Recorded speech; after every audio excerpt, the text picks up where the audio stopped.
السلام عليكم ورحمة الله وبركاته. حور يعني ايه يا بابا؟ عايز تجوزني عشان الفلوس؟ طارق بعصبية ضربها بالقلم. انتي ما تربيتيش يا خسارة، يا خسارة تربيتي فيكي، وحتتجوزي يعني حتتجوزي. حور فضلت تعيط ودخلت أوضتها. مرات أبوها أصالة، تعالي روقي عشان الناس هتجيلك بالليل. حور حاضر يا أبلة أصالة.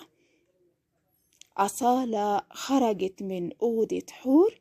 حور بتقول يا رب بقى، أنا قلت يوم ما هتجوز هرتاح ومش هترمي الرمية السودة دي يا رب. وخلصت ترتيب الشقة أصالة وحور.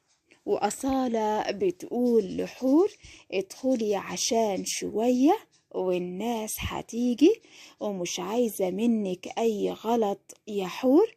حاضر بتقول حور لأصالة. محمد انت هتتجوز حور يا أسد؟ أتجوز مين يا بابا؟ حور اللي أصغر مني ب10 سنين. محمد قال له مالها حور يا أسد؟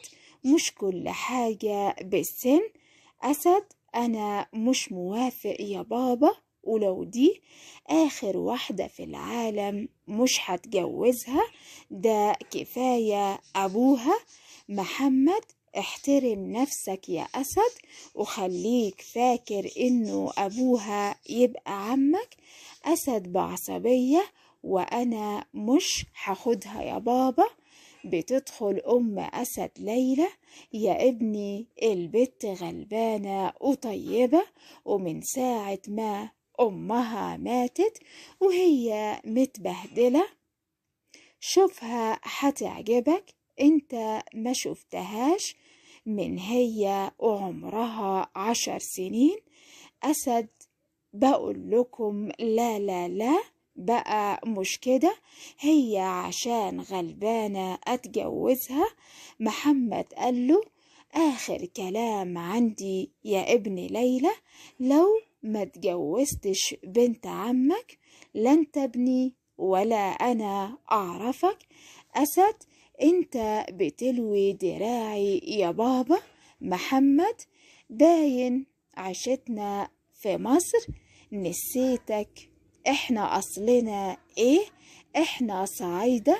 أسد عشان صعيدة أتجوز بنت عمي اللي ما شفتهاش من سنين.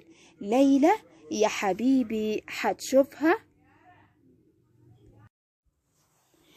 ليلى أمه قالت له يا أسد هتشوفها وهتعجبك دي زي القمر، وتجوزها بدل البهدلة اللي هي فيها دي. محمد آخر كلام عندي أنا قلته ليك يا أسد. ماشي يا بابا أنا موافق. محمد ماشي، ادخل حضر نفسك وانت يلا يا ليلى ونروح عندها. ووصلوا عند بيت حور. محمد ازيك يا اخويا، عامل ايه يا طارق؟ الحمد لله يا محمد. أسد ازيك يا عمي؟ طارق الحمد لله، اتفضلوا. ليلى ازيك يا أصالة؟ أصالة الحمد لله يا حبيبتي. ليلى أمال فين عروستنا أصالة؟ أصالة في أوضة حور. انت لسه ملبستيش؟ ما تقومي يا اختي، الناس برا، قومي ان شاء الله تغوري من هنا. حور سمعت الكلام وقامت لبست شفاف، لبس من الأيادي ومن آخر رجليها، وطلعت بحلاوتها حور عمرها 19 سنة، قصيرة وبيضاء وشعرها ذهبي وعيونها خضر وخدها أحمر طبيعي وشفايفها وردية.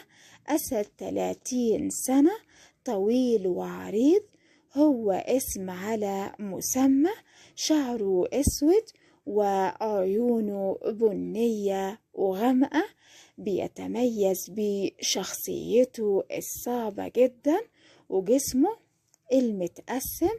أصالة في المطبخ، مسكتها من دراعها، عارفة لو عملتي يحور أي حاجة تضيع العريس هموتك، ويا رب تغيري من هنا بقى. يلا، هذا الجزء الأول من قصة أسد وحور، وانتظرونا في الجزء الأول. وإذا شاهدت كثير من اللايكات والإعجابات سوف أنشر لكم الجزء الثاني.